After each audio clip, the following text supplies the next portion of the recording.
ভুম্বলদা ব্যাংকে এসেছেন চেক ভাঙাবেন বলে। ভুম্বলদা অনেকক্ষণ ধরে লাইনে দাঁড়িয়েছিলেন। এবার ওনার নাম্বার আসলো। এবার উনি আসলেন। এবার কর্মচারী বললেন, ভুম্বলদা চেকটার পিছনে একটা সই করে দিন। তখন ভুম্বলদা এদিকে ওদিকে চারিদিকে দেখছে। তখন কর্মচারী বলছেন, ও ভুম্বলদা সইটা করে দিন।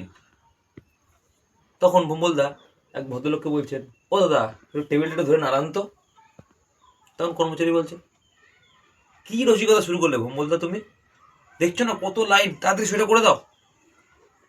তখন ভুম্বলদা বলছে, আরে টেবিলটা যদি না নাড়িয়ে দেয় তাহলে সইটা ঠিকঠাক হবে না।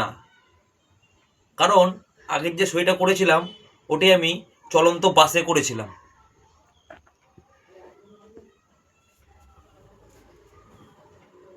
একদিন আমি একটা রেস্টুরেন্টে গেছি। এবার রেস্টুরেন্টে যথারীতি টেবিলে বসেছি, ওটাকে অর্ডার দিয়েছি।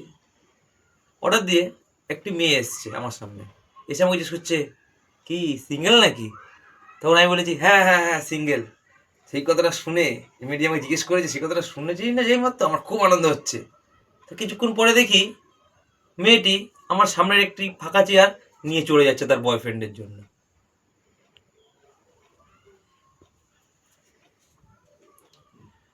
একদিন চকলেটের দোকানে একটা বাচ্চা চকলেট কিনতে গেছে।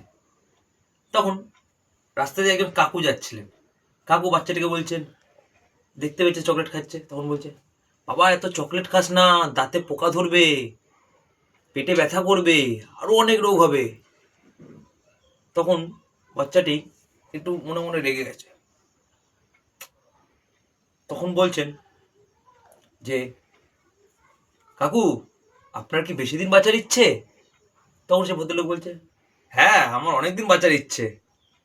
তখন বাচ্চাটি বলছে, আমার ঠাকুমা 107 বছর বেঁচে আছে।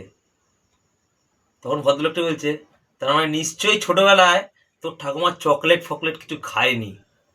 তখন বাচ্চাটি বলছে, কাকা আমার ঠাকুমা চকলেট খেয়েছে কিনা আমি বলতে পারবো না, কিন্তু আমার ঠাকুমাকে আমি দেখেছি অন্য কারো কিছুতে কোনোদিন তিনি নাক গলাননি।